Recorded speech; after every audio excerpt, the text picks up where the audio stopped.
right, ladies, welcome to our interview today. I want to introduce Jeff Ford. He is a licensed marriage and family therapist in a private practice in St. George, Utah. Jeff specializes in treating pornography and sexual addiction. He also works with spouses and family members that are affected by addiction. Jeff received his bachelor degree at the University of Utah in psychology. He earned his master's degree in marriage and family therapy at Purdue University. He has also authored numerous workbooks for the LifeStar Network, articles and chapters on addiction recovery, and has spoken extensively about the effect that pornography and addiction has on individuals and families. His favorite pastimes include being with his family and doing anything outdoors. So Jeff, I want to first thank you, and thank you from all my ladies in the book club for being willing to take a little bit of your time to share with us. What we're going to kind of concentrate today on is learning about the soul of a man. And as you know, we've been reading the book Wild at Heart by John Eldredge. And when I first heard about the book, it was actually a girlfriend that actually in my membership. And she just said, yeah, my husband loved this book. You need to read this book. And so I got it and I started reading it. And I was actually kind of dumbfounded at how much it resonated with me, but how much we honestly don't look at men this way. So I'm hoping that you can kind of help guide us a little bit in learning about the true soul of a man.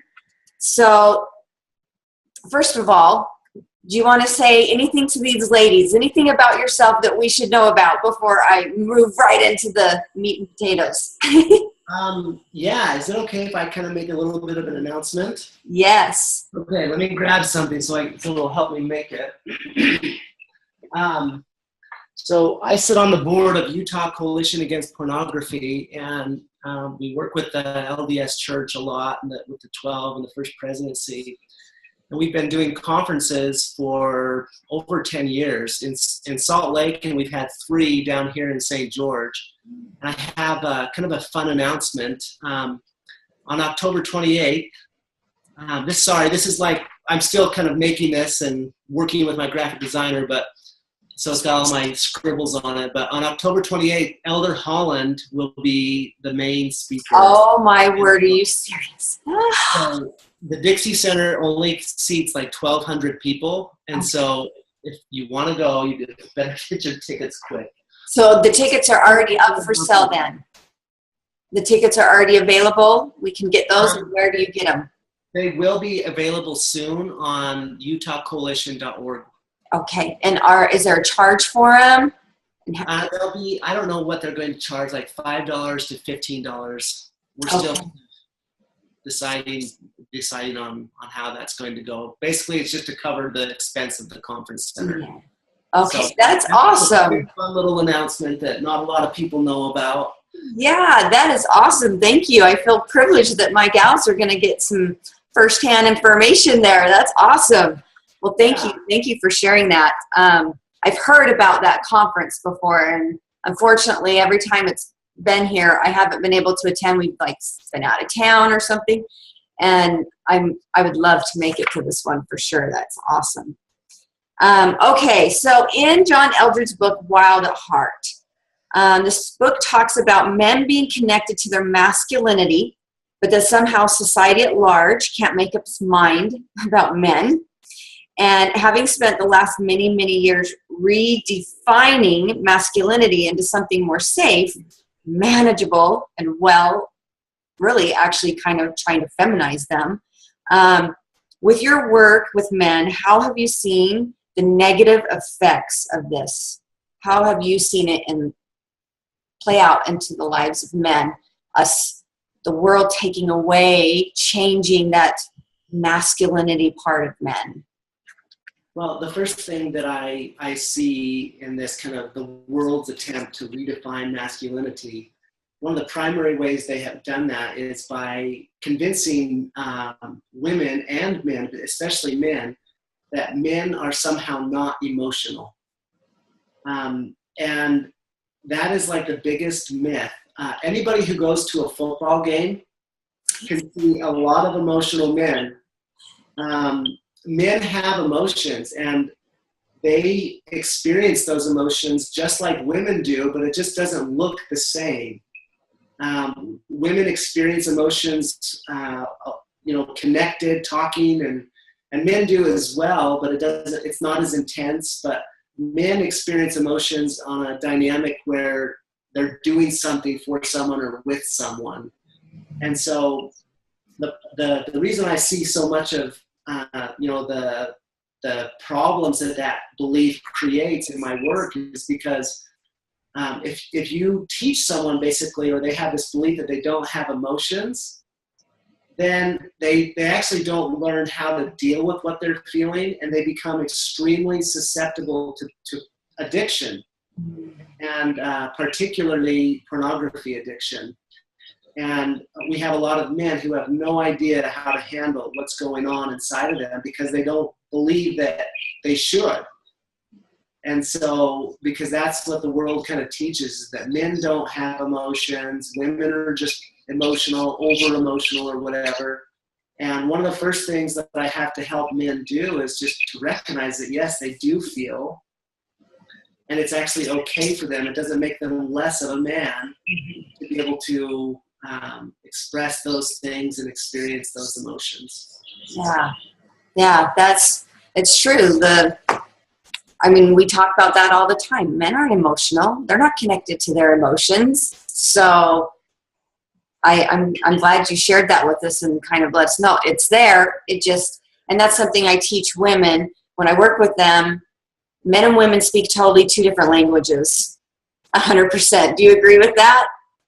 They do. They totally speak, in a way that if they can kind of mesh it and understand it and respect it, instead of what typically happens is a lot of women try to make their husbands a woman.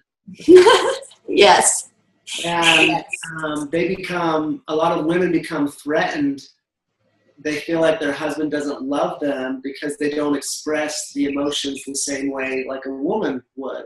Mm-hmm. And a lot of the social sciences, unfortunately, they also kind of like try to feminize men and try to make men kind of be women. But God created man and woman very different. Mm-hmm. And there's great value and there's great miracles that are manifested in those differences. And hopefully we can, learn about what those differences are and value them rather than try to control or change them. Yeah, for sure. And that's our goal. That's what we want with my little group of women is we want to support men. We want to help them be the man that they are meant to be. And that kind of takes us into this next question, which it starts as a boy. It starts when they're, so young in adolescence. And he shares this part in his book about, at the beginning of the book, that boys are ripe for adventure. They're superheroes and cowboys and Indians and camouflage. And he says 6-shooters and uniforms. But so often we try to control and not allow this natural aggression. I'm sure there is a line that shouldn't be crossed, obviously, with aggression. Can you explain where that line might be and how we as moms of sons can help our boys embrace their masculinity and not be always telling them everything they should not be doing when it comes to showing any type of that aggression that he talks about? Yeah, so a lot of times that aggression shows up in, if a boy wants to wrestle, or if a boy, especially a younger boy, they're very active. They like to play guns. And here we have schools, like if you even, use this kind of hand gesture to mimic a gun on the school playground, then you get, suspended from school for 3 days. Yeah. And it's really sad because it really begins to extinguish a boy's and a man's, internal DNA that helps them protect. Mm-hmm.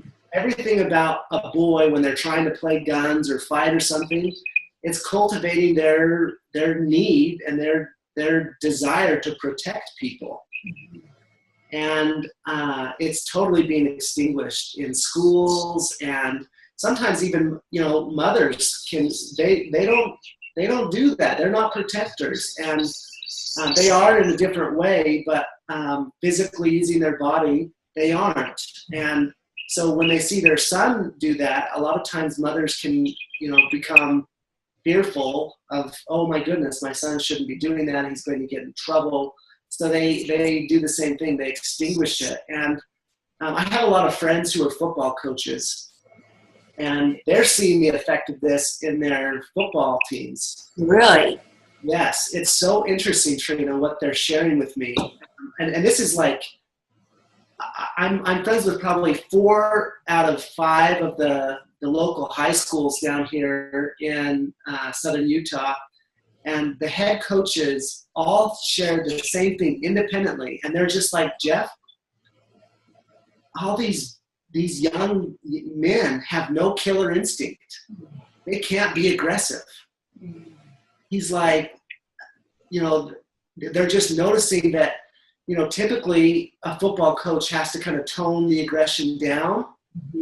Well, that has reversed. And now they're kind of like, inspire aggression in football players, because they're kind of being a little bit like pansies a little bit, because they're afraid of getting hit, or they're afraid to hit someone.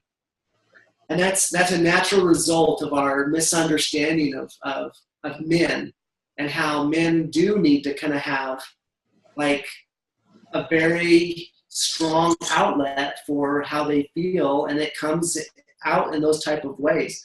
Where the line between healthy and unhealthy is, when it's unhealthy, it's because it's hurting relationships, or it's becoming insensitive or unaware of how his actions are affecting other people. So these are actually great learning opportunities for mothers to, you know, teach their sons to be sensitive and aware of other people's feelings.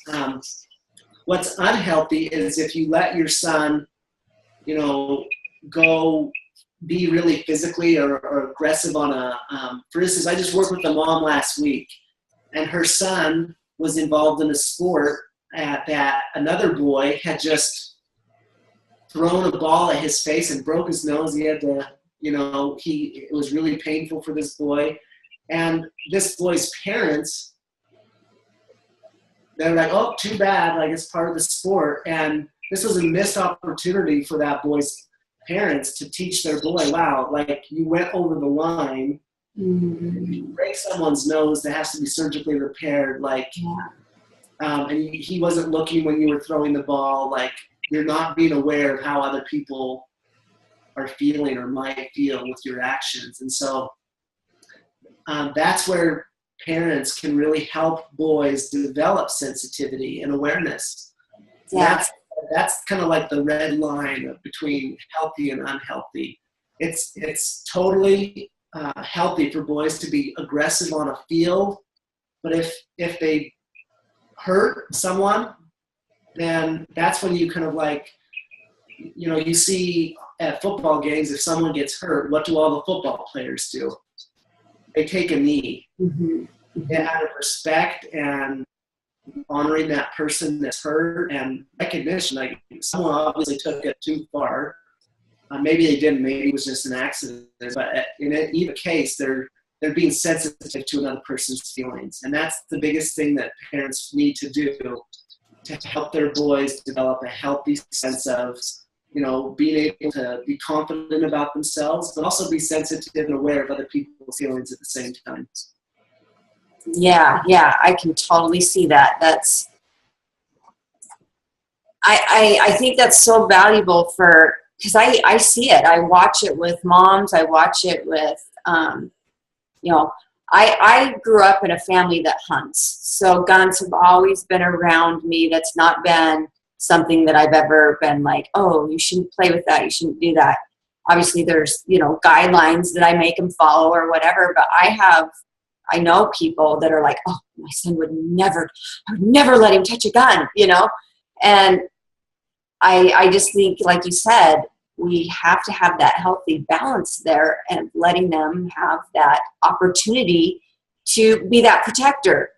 And it's so great that you use that word, because that's something that I teach women is men are providers, protectors, and procreators. That's part of their natural DNA. Does that resonate with you? Is that information correct that I'm sharing?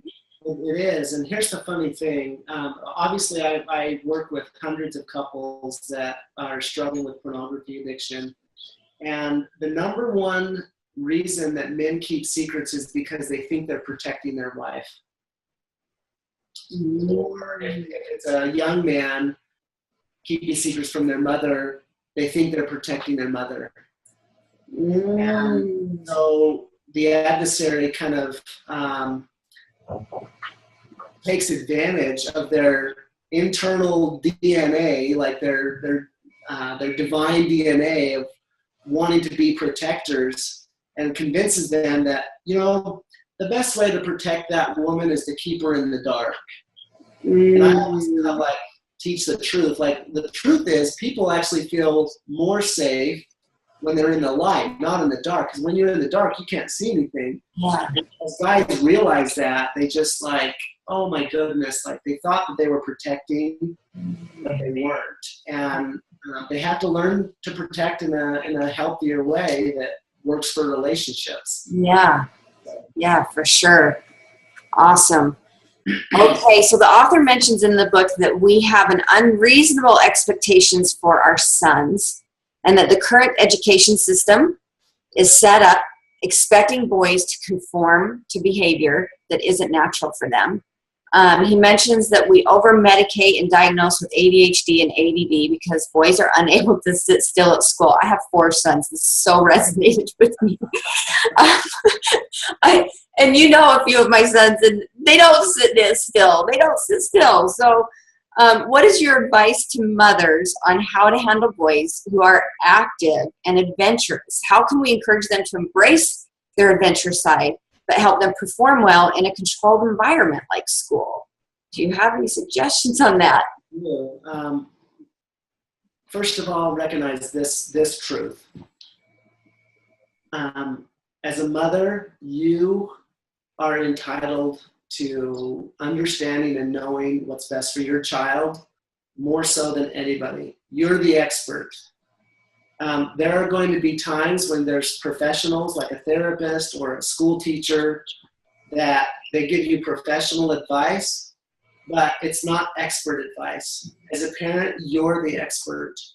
And don't be afraid to stand on that truth. A lot of mothers, especially because they deal with their kids the most, they forget who they are. They are who cares about all the experts? Or the professionals. You're the expert as the mother. And you know what's best for your child. And if you don't know, you have access to a source that can help you know better than anybody. And that's what I work with a lot of mothers when I'm trying to help them encourage that relationship in the way that they're the mom. They can know their child better than anybody else can. And it's a beautiful thing when a mother kind of knows that and can work together with a professional, but the boundaries are clear. For instance, my sister-in-law, she has 5 sons, and she's the girl in the family, and her boys they like to hunt. They're just like a lot of your boys, and she started to notice immediately this huge failure. When they went to school, they couldn't sit still, and recognize, moms out there, that when the school is telling you, hey, your kid is having these problems, not all the time, but sometimes it's because it's more out of population control. That's why they want to medicate your kid, because it works better for them. It doesn't necessarily work better for your kid. Yeah. And here's the truth about ADHD that nobody likes to talk about. And I'm not saying that ADHD doesn't exist. It does. However, there is no actual test that can say you have ADHD. Wow. It doesn't exist. It's basically, it's purely based on subjective observation. So one teacher who can say your child has ADHD, it may be a teacher who just doesn't know how to manage boys.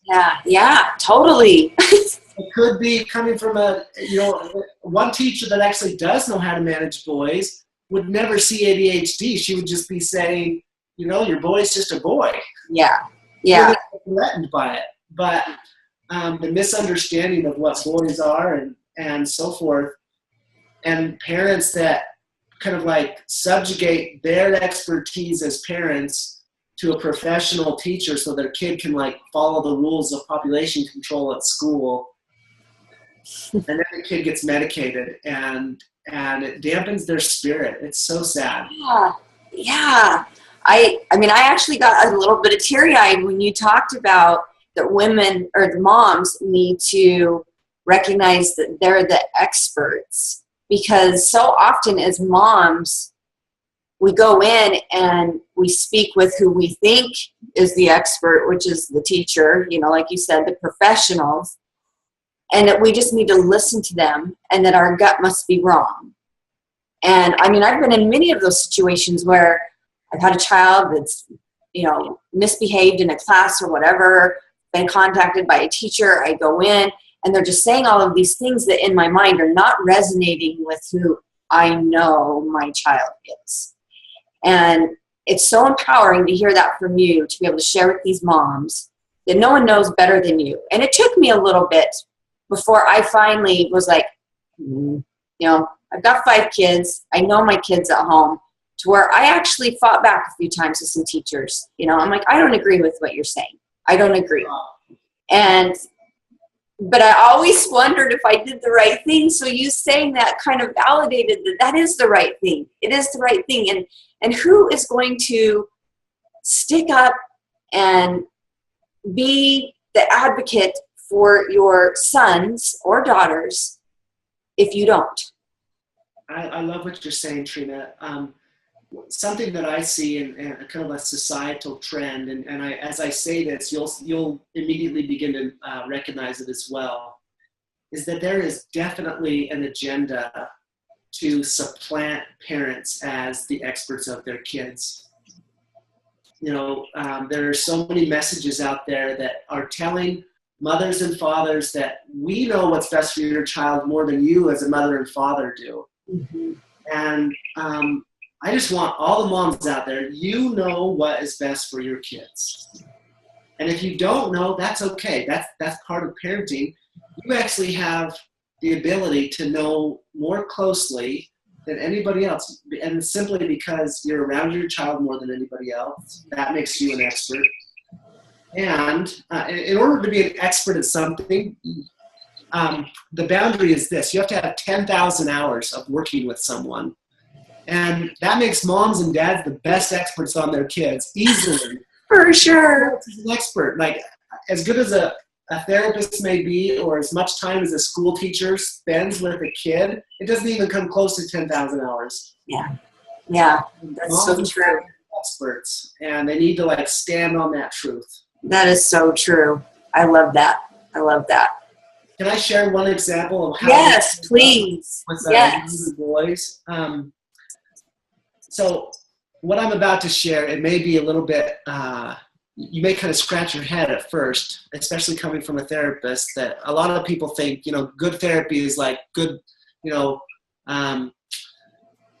population control type of things. And one of the ways that shows up in my practice is I have a lot of parents who bring their son to therapy because he's being bullied at school. And he's doing what he was taught, which was, when you get bullied, you go to an adult and you tell them, I need help. And the reality is, when the kid does that, he's basically showing the other kids that they can't manage themselves.